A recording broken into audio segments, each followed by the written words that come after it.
there's Stone Age warriors coming out of the forest and they're gonna kill us.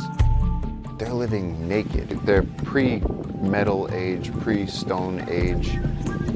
They've missed out on the last few thousand years. These people came out of the jungle with their bows and arrows.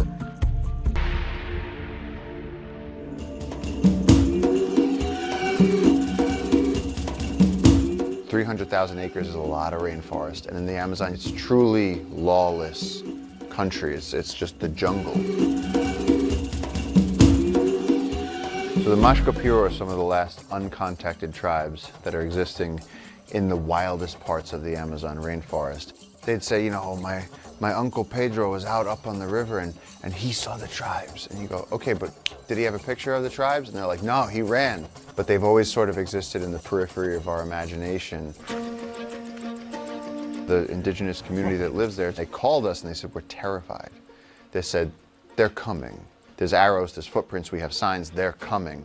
But there was a local anthropologist there. He said, if they're coming out, they may be asking for help. So the local people asked us to witness this in case it happened. They contacted us. They've been isolated since the turn of the century, since the 1900s, and seeing them is literally like having a lens into another century. It's something that's incredibly rare. They're moving like warriors. They're moving with their bows ready. They're looking at us and assessing if this is going to be a fight or a conversation. All of them had their rope around their waist, rope around their ankles. They don't have backpacks. They keep rope to make bowstrings, to make arrows, to make traps. You know, the anthropologist spoke to them and they know some of their language, not all of their language.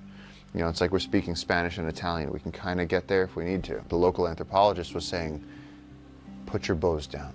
He was saying, we don't want this does not need to be violent. And he said, you know, what do you want? And they said, food.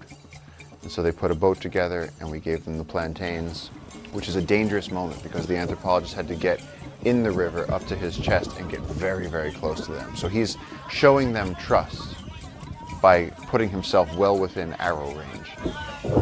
And they rush the boat and they take the plantains off the boat. And we noticed the tragedy of the fact that they weren't sharing, that there was so much scarcity that they were grabbing them.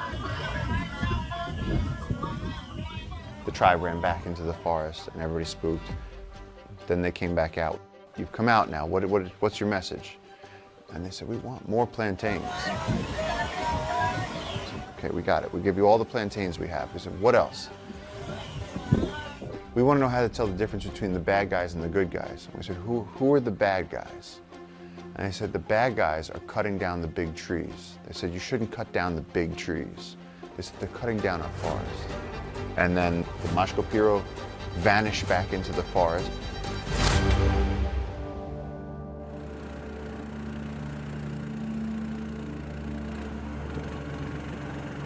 And then the following day, there's no grocery store, so we got to go fishing. Let's go fishing. And the tribe hadn't left. Arrows started flying. Everyone else was able to take cover.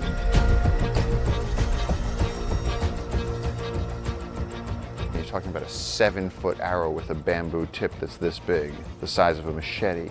Came in through his scapula and then poked through just about where his belly button was, so it went through his entire body, really.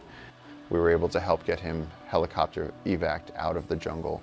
They were able to save his life. In this case, we don't know why. We gave them all of those gifts. We don't know. We have more questions than answers. That shows the complexity of the relationship between these people because they are terrified of the outside world. And they're coming out and saying, can we just have a little bit of help and please don't hurt us? They're so scared of being hurt. What's happening is if we don't protect this 300,000 acres, their land vanishes. You look at the Peruvian Amazon into Brazilian Amazon, it just was green infinity. And now that it's starting to be chopped up into smaller pieces, it's terrifying what's happening. we've identified that we can still protect what is essentially the wildest place on Earth. And that's what we're doing in the Amazon, is saving something that's important for everyone on Earth because it's so wild, because of the resources, because of the cultures that exist in there, and because it's so beautiful that if we lost it, it would just be a tragedy of the spirit. I've been there, I've walked through the fires myself. We're just burning it to the ground for nothing. We're burning it to the ground to make a quick buck. Farmers are moving in and they'll cut down trees, they'll cut down hardwood trees that are worth millions of dollars, burn them and then put cattle on that land with grass, and then sell those for burgers. Then we go down through a one-way door that we can't come back from.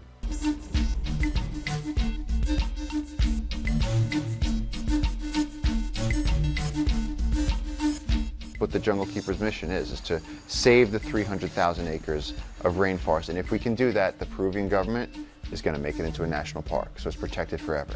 We're at 130,000 acres, so we're almost halfway. The name of the book is Jungle Keeper, What It Takes to Change the World.